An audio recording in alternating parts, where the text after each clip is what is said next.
In the name of Allah, the Beneficent, the Merciful.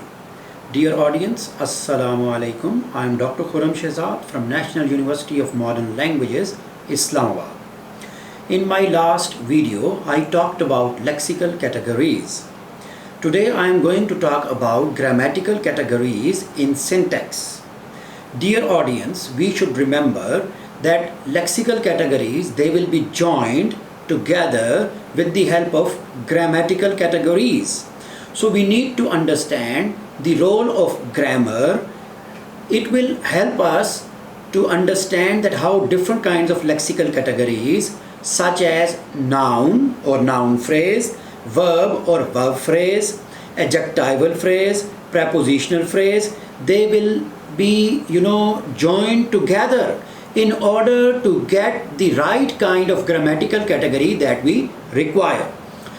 For example, in grammatical categories, we have got determiner, we have got different other function words, okay, and it is very difficult to define or to understand the meaning of the word determiner like the, a or an or some, because they most of the time will come with the noun phrase. So they are there to help us join the different kinds of constituents that we are going to talk about today.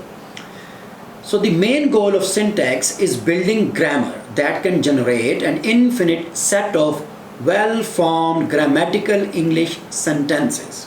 Of course, we have already read that the number of rules, they are limited in number, but the kind of sentences that we can generate with the help of those rules, they are unlimited in number.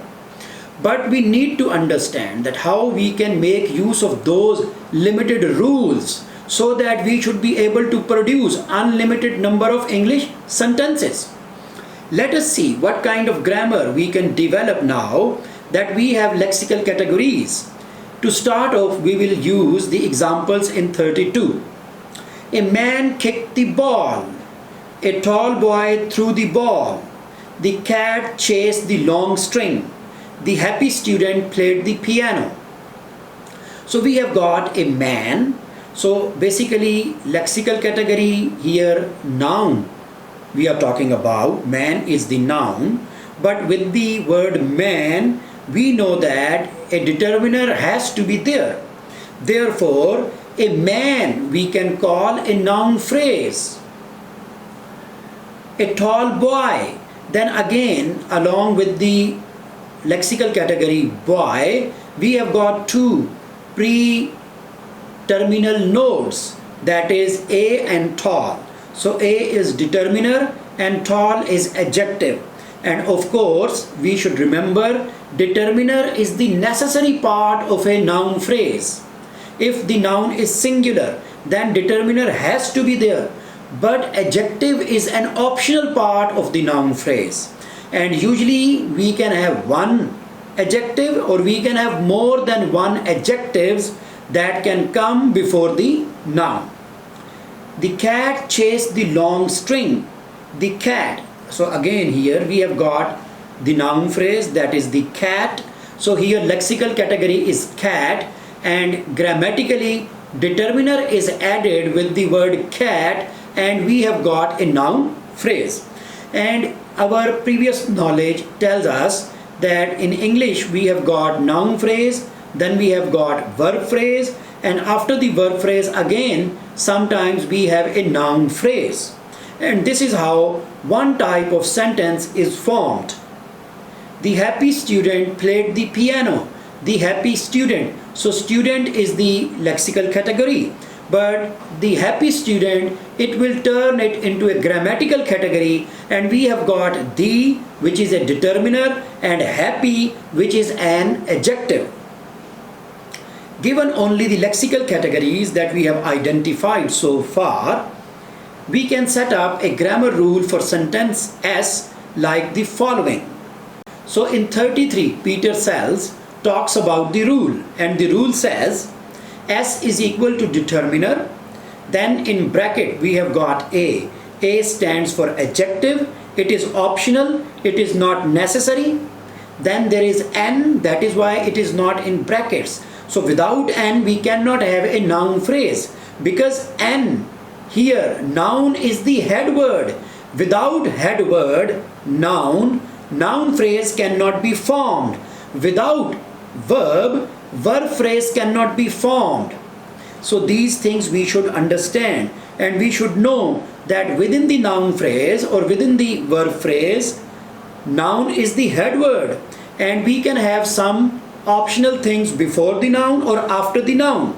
And same is the case with verb phrase. Verb itself plays a very important role. So verb will be the head word, and there will be certain options that we will be exploring in some other videos. Then we have got verb, which is the verb phrase. Again we have got determiner, which is a necessary part of a noun phrase, and A is given in bracket, which is adjective, and noun, which is the head noun. So this is how a sentence can be formed. So S is equal to determiner A N V, verb, determiner A N, that is the noun phrase. The rule tells us what S can consist of. So S can consist of, or it must contain, the items mentioned, except that those which are in parentheses or brackets, and they are the optional elements. So this rule characterizes any sentence which consists of a determiner, noun, verb, determiner, and a noun in that order, possibly with an A in front of either N. So A can come before the N, and A, which is adjective, it is the optional element of the phrase or of the constituent. We can represent the core items in a T structure in 34. So look at the T diagram. So S is equal to different nodes are there. So one node can stand for determiner, the other can stand for a noun, then V for a verb, and determiner for again A, N or the, and then noun, which is the head noun. And A is not mentioned here in this T diagram because A is the optional part of the noun phrase. We assume a lexicon, a list of categorized words, to be part of the grammar along with the rule in 33. So A could be, or a determiner could be A and this, the, or that. Noun could be ball, man, piano, string, or student. V could be kicked, hit, played, sang, and threw. And A, adjective, could be handsome, happy, kind, long, and tall.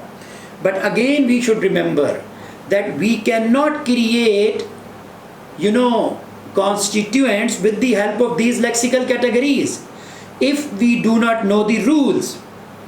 Grammatical rules will help us to understand that how these things will be put together in a sentence to form a sentence.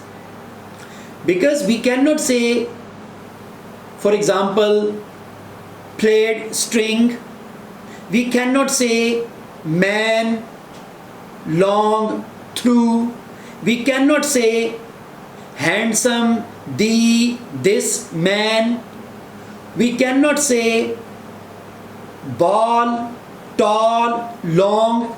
So in this way we cannot create grammatical categories.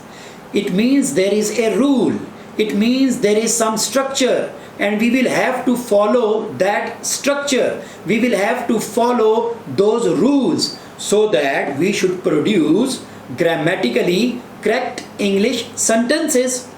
By inserting lexical items into the appropriate pre-terminal nodes in the structure where the labels above are, we can generate grammatical examples like those 32, as well as those like the following, not of which describe a possible real-world situation.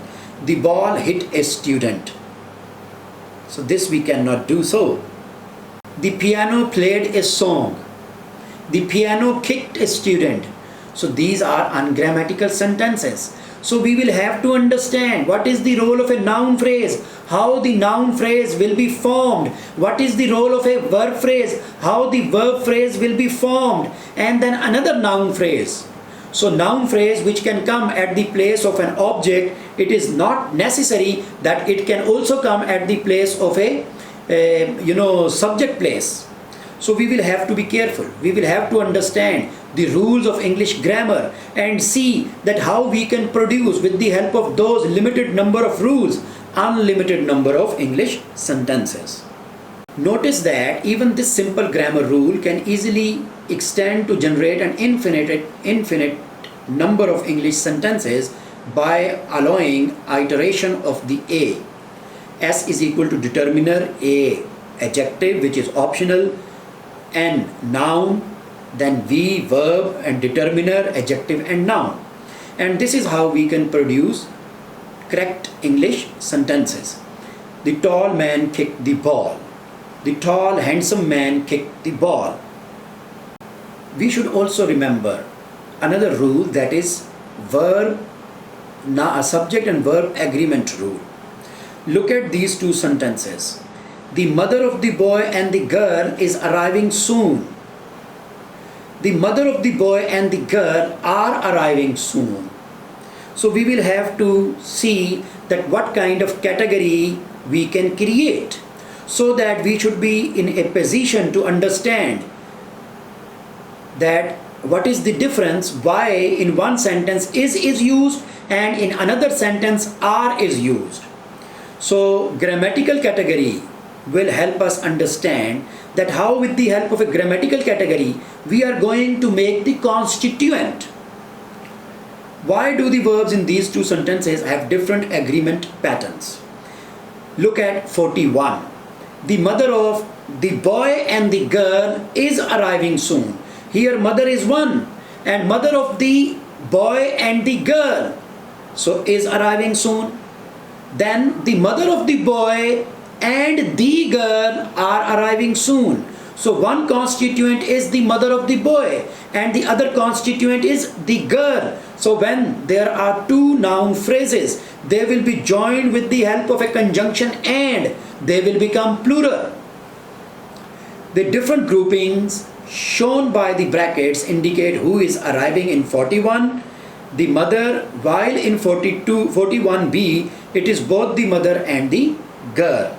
The grouping of words into larger phrasal units, which we call constituents, provides the first step in understanding the agreement facts. Now consider the following examples. John saw the man with a telescope. So again, it can create ambiguity. Whether telescope was with the man or with John. If the telescope is constituted, is joined with the man, so John saw the man with a telescope. And if with the telescope is joined with John, so we can say John with the telescope saw a man, or John saw a man with the telescope. So look at here, John saw the man with the telescope. The man had the telescope, it means that. John saw the man with the telescope. John used the telescope. So dear audience, I have tried to explain that how lexical categories, they, with the help of grammatical categories, will help us understand the constituents.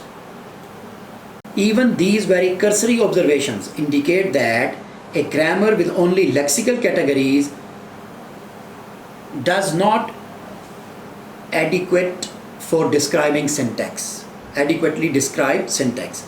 In addition, we need a notion of constituent so that we should be able to understand that how different constituents, they will be joined together to form grammatical categories. Because grammatical categories like a, and, the, some, this or that, they will come with the noun. They cannot come with the verb. I cannot say the kicked, I cannot say some kicked, I cannot say that kicked. So it means that grammatical categories help explain that which kind of words they will go with the lexical categories to form grammatical categories, and in this way they will be developed into constituents. And in my next lecture I will be talking about different kinds of phrasal categories and will further divide them, that how these phrasal categories they are formed in syntax. Thank you very much.